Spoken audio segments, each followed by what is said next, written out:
Terça, 5 de novembro. Verso para memorizar. E eu, quando for levantado da terra, atrairei todos a mim. João 12:32. Aceitação e rejeição.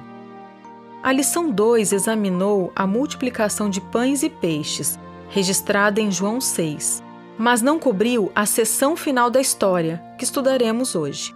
Ouça João 6, 51 a 71. Eu sou o pão vivo que desce do céu. Se alguém comer deste pão, viverá eternamente. E o pão que eu darei pela vida do mundo é a minha carne. Então os judeus começaram a discutir entre si, dizendo: Como é que este pode nos dar a sua própria carne para comer?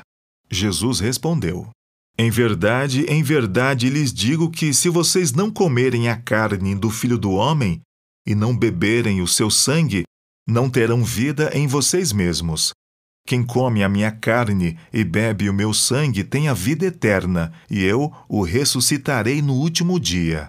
Pois a minha carne é verdadeira comida, e o meu sangue é verdadeira bebida. Quem come a minha carne e bebe o meu sangue permanece em mim, e eu permaneço nele.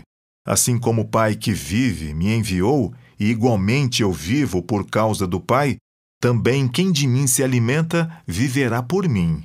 Este é o pão que desce do céu, em nada semelhante àquele que os pais de vocês comeram, e mesmo assim morreram. Quem comer este pão viverá eternamente.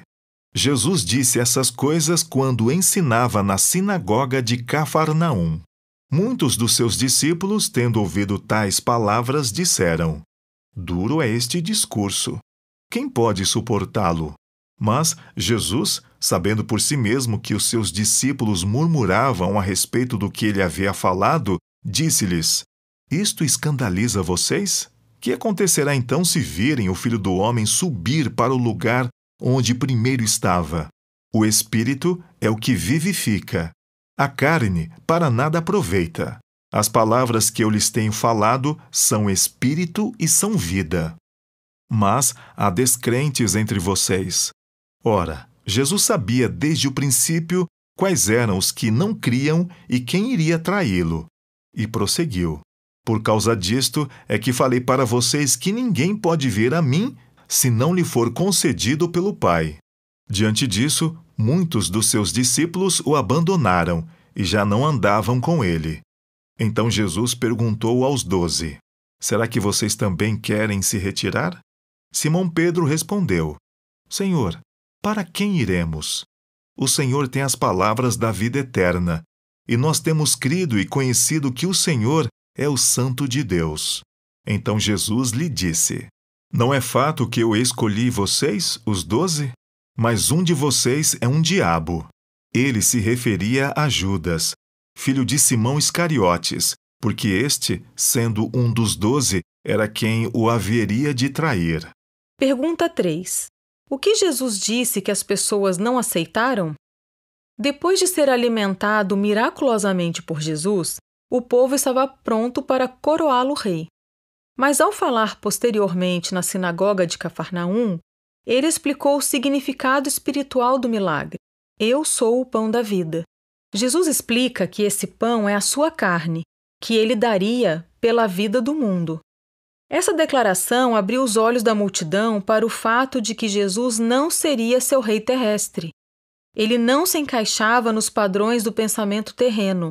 Aquelas pessoas recusavam a conversão, que transformaria a forma como pensavam e as levaria a reconhecer e aceitar Jesus como Messias. Muitos de seus discípulos o abandonaram naquele momento. Do ponto de vista humano, isso deve ter sido difícil para Jesus. Ser aprovado pela multidão é bastante agradável. Quem não quer ser amado? Mas, naturalmente, ver muitos se afastarem, questionando o que dizemos, é desanimador. Ao ver a multidão ir embora, Jesus perguntou ao seu círculo de amigos, os 12, se eles queriam se retirar. Nesse momento, Pedro faz uma confissão impressionante, testemunhando acerca do que Jesus tem e do que ele é. O Senhor tem as palavras da vida eterna, e nós temos crido e conhecido que o Senhor é o Santo de Deus. Os discípulos estavam com Jesus havia alguns anos, viajavam com ele, viam seus milagres e ouviam seus sermões. Sabiam por experiência própria que não existia ninguém comparável a ele. Tinham a convicção de que, por mais incomuns que fossem algumas situações, aquele homem era o Messias, independentemente do quanto ainda não entendessem o propósito de sua vinda. Somente depois de sua morte e ressurreição, eles começaram a entender por que Jesus veio ao mundo. Essa história reafirma o fato de que a maioria geralmente está errada. Por que devemos nos lembrar disso, especialmente acerca dos aspectos impopulares da nossa fé?